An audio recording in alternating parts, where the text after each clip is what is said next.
Hi and welcome to another Enthusiastic Steve video. Today we're going to do a review of a 2 meter 70 centimeter Chinese handheld. Not a Beifeng, but a Wouxun, or otherwise pronounced Ocean or Wouxun, various pronunciations. This radio's been around for a little bit of time now. And there are various other models as well. The one we're looking at today is a KG-UV9K. You may well ask, why am I looking at this particular handheld radio? It's been around for a while. There are other radios out there. This model has been superseded by the Plus version. So what makes this radio worthy of a review? Well, let's put it this way. It's got twin band TX and 7 bands receive. This radio, in my eyes, is a Swiss Army knife of radios. So how does this handheld compare in size to other Chinese radios? Well, your standard Beifeng is there, slightly smaller. We've got I've got a GT3 triple power one, which is there, slightly bigger than the standard Beifeng, a little bit chunkier, and the more unusual, the UV6R. We'll just see there, which is one you don't see that often actually in the Beifeng range.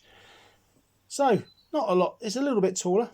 It's a good sturdy radio. It's got a bit of weight to it. Controls on the side, battery on the back, etc. Charging points, buttons on the side you can actually program. But there you go. That's the Wouxun or the Ocean. So what makes this special, in my eyes, compared to other Chinese radios? What is it capable of doing in a single package? Let's take a look. The KG-UV9K.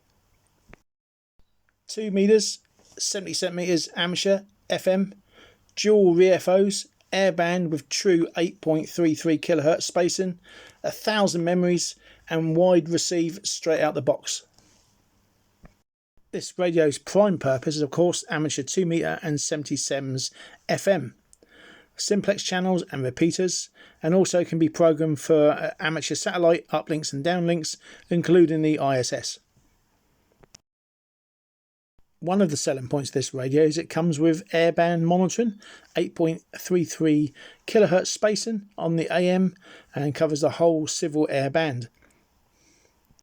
Likewise, you can program in all the marine channels and monitor those where applicable. Once you've got all your amateur stations programmed into your memories, you've got your civil aircraft and your marine band. Because you've got 1000 memories on this radio, you've still got plenty of room to store any other favourites you might have. Like round here, I've got the local vets, the taxi companies, the trains that do shunting up in the docks, lorries, the local bin men, and all the refinery. There's a local refinery and all the maintenance there. You can also program in all your PMR 446 MHz channels and monitor those. But please note, this radio is not compliant for 446 use. It is over 0.5 watt TX and the antenna is removable. Another bonus is the fact that one of the receive bands goes between 230 and 250 megahertz. For those who know that band, that falls within the military UHF band. Within that frequency spectrum, you can pick up some military aircraft UHF, including the Red Arrow's display frequency. For those who do aircraft monitoring, you're going to tell me now it's AM and this radio is FM. Well, this radio can switch manually to AM for this band. Another band you can monitor is the 149 megahertz band, otherwise known as Freenet. Now in the UK it is illegal. Do not transmit on this frequency. It is not licensed. It's used in Germany. Saying that, there are a very large number of pirate stations using this band in the UK, so there is activity to be heard. Well, as you can tell, I've been praising this radio up. I'd like it a lot. But does it have bad points? Yes, it does have some bad points. Now, unfortunately, the display on this radio, it's fairly clear. It's fairly small, but that's the screen. That's a handheld, but it's not that bright. It's okay indoors and on a cloudy day, but if it's bright and sunny outside, you are going to struggle to see the actual display. Another potentially bad point, though I've not actually tried this myself yet, is the fact that on satellites, when you're uplinking and downlinking between VHF, UHF, UHF, VHF, you can get desensitization on one of the bands because it's potentially a third harmonic, but it's still usable. So what's good about this radio? Well, it's the wide coverage, the air band, the fact you can actually listen to some of the military UHF air band. It's got a good battery life with the 2000 milliamp hour battery. The audio is actually very loud, so you can listen to noisy environments. You can manually switch between AM and FM. The price as well, at the moment, because the Plus version has come out, you can get this radio heavily discounted. I got this one from a UK supplier, 49% off at the moment, £79 I believe I paid for it.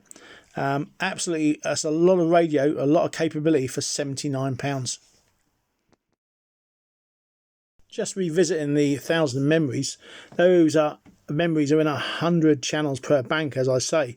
Inside the menu there's an option where you can actually search all 1000 memories or any one of the 100, and you can also have split A and B VFOs scanning 2 at any one time.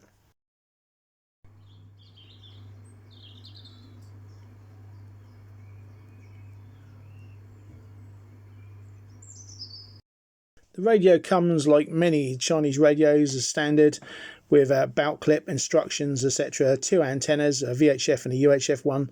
No programming lead.